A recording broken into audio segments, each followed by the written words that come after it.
Слышишь, это тихонько шуршит земля в маленьком глиняном горшочке на нашем подоконнике. Там, где живут наши старые друзья, маленькие кактусята. На дворе лето. Рига умывается утренним светом. Но сегодня на подоконнике случилась настоящая детективная история. Закрывай глазки, устраивайся поудобнее. Папа Колючка начинает свой рассказ. В то утро все пошло не так. Обычно маленького кактусенка Сашку будил теплый золотой лучик солнца. Он ласково гладил Сашку по зеленой макушке, и Сашка сладко подтягивался. Но сегодня Сашка проснулся, а на подоконнике было темно и прохладно. Его любимый, самый важный лучик исчез. Сашка очень расстроился. На его зеленых глазках почти выступили капельки росы, как слезинки. Он подумал, что лучик пропал навсегда. Заметив это, к нему в горшочек поближе пододвинулись верные друзья Данилка и рассудительная Маринка. Они ласково коснулись его своими иголочками, чтобы поддержать. Сашка тихонько, шепотом пожаловался. Без моего лучика я совсем замерзну. Мне так холодно без него. А вдруг я теперь никогда не вырасту большим и сильным? Данилка обнял друга веточкой и подмигнул. Мы понимаем тебя, Сашка. Нам всем было бы очень грустно и одиноко без солнышка. Но ты только посмотри вокруг. Мы же рядом.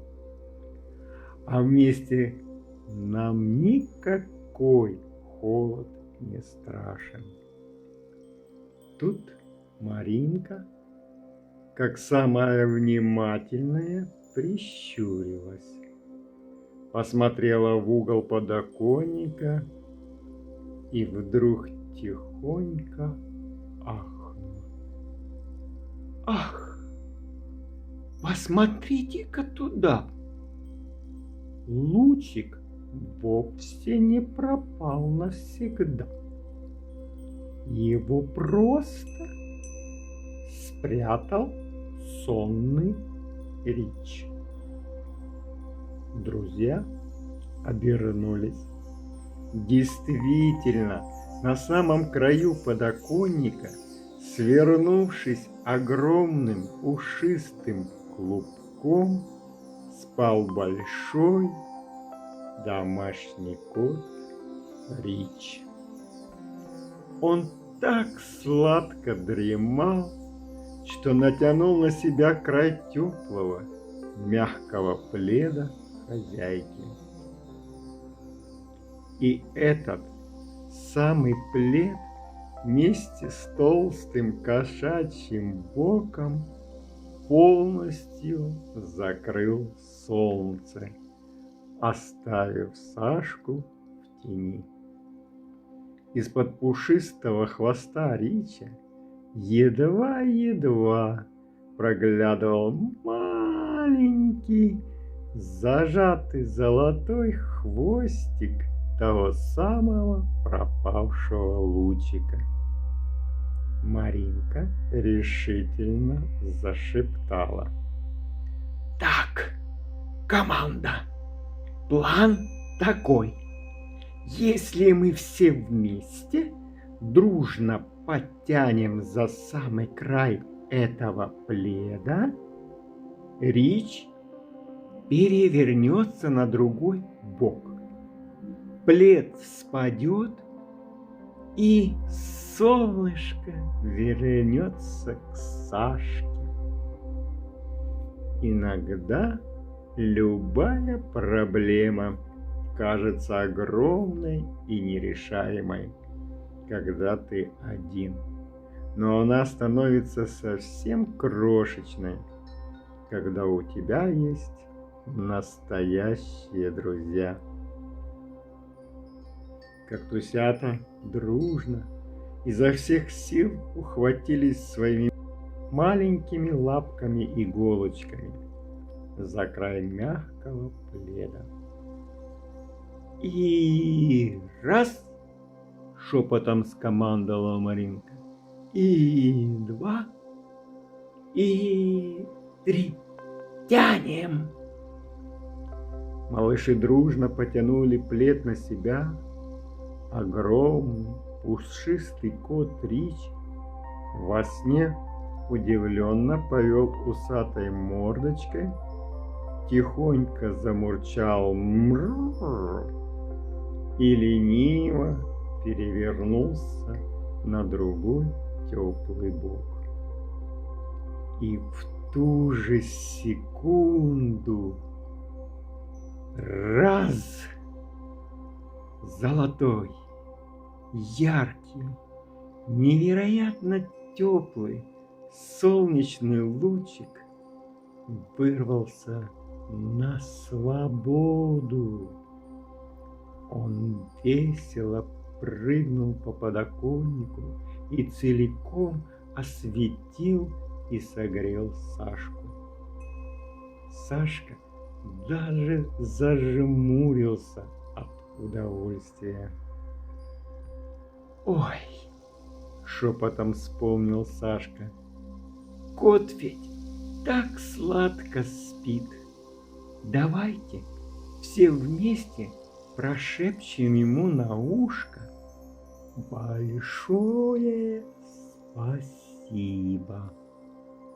Коты очень любят вежливые слова, даже когда видят 10-й сон про мышек.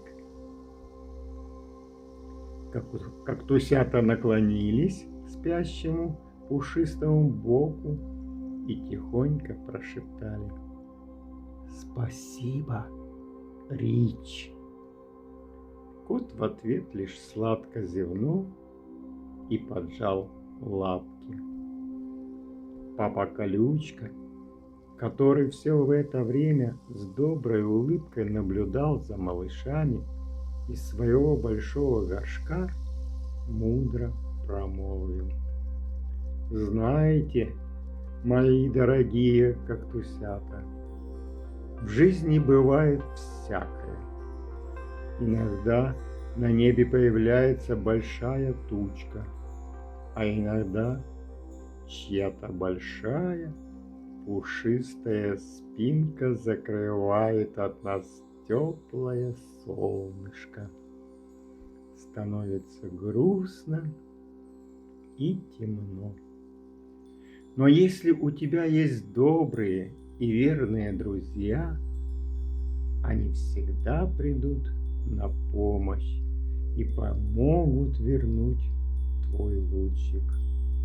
Главное, никогда не бояться попросить о помощи, когда тебе плохо, и самому всегда быть тем, кто готов протянуть другу свою лапку. Вот так, мой дружок. как тусенок Сашка снова греется на утреннем солнышке. Его колючки светятся радостью, а все потому, что рядом были самые лучшие в мире друзья. А теперь у меня к тебе есть один маленький, очень секретный вопрос. Помнишь, как верные друзья помогли Сашке, когда ему было грустно и холодно? Подумай минутку. Свернись калачиком под одеялом и тихонько расскажи маме или папе, или, если захочешь, они помогут тебе написать мне в комментариях. А что делает тебя самым счастливым, когда тебе становится немножко грустно? Может быть, это теплые-теплые мамины объятия или твоя любимая мягкая игрушка, которую так приятно прижать к себе. А может, веселая игра или вкусное хрустящее яблоко. Мне будет очень интересно узнать, что именно согревает твое сердечко, словно тот самый ласковый солнечный лучик. Ну а теперь закрывай свои глазки, твой лучик сна уже прилетел к тебе. Пусть тебе приснятся самые добрые, пушистые и солнечные сны. Спи сладко-сладко. До встречи в нашей новой сказке. Спокойной ночи. Пока-пока.